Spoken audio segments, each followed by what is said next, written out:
The day I got re-diagnosed, I just let out a scream I didn't know I had inside of me. It was just one of the worst moments of my life.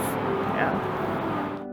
I had a student in my classroom last year that was diagnosed with cancer, and unfortunately he passed away in August. So to hear that my heart was broken, I was very lost. Well, the day that I was diagnosed was probably the worst day of my entire life. They wouldn't let my wife come in, and I remember the doctor, who was so compassionate, and she said, "I'm sorry, you have cancer. Would you like me to call your wife out in the car?" And that was probably the most alone that I've ever felt. I lost my wife, Marilyn, in 2021 after a courageous 4.5-year battle with lung cancer. I miss her every day. I have experienced ovarian cancer, and I went through the treatments. I'm really grateful for my oncologists for all they've done. They took care of everything they needed to do, and at the moment I'm cancer-free. But what they weren't able to do was to take care of all the other facets of this that come along, and Cancer Bridges has filled that void.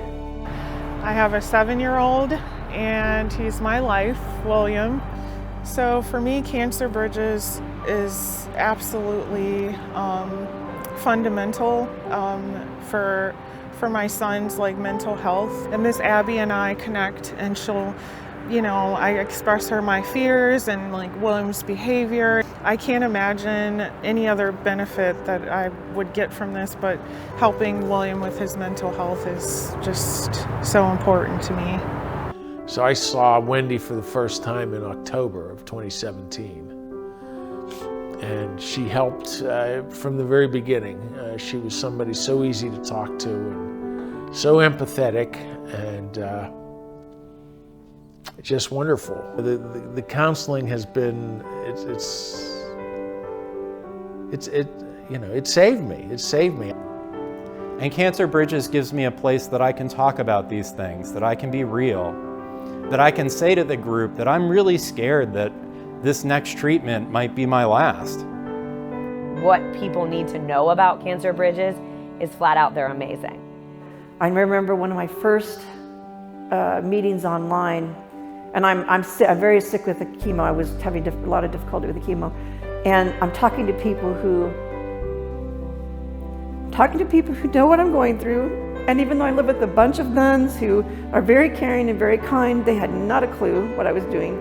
And I learned more at Cancer Bridges about how to deal with what I was going through, how to make the treatments easier, what to look for, what to expect.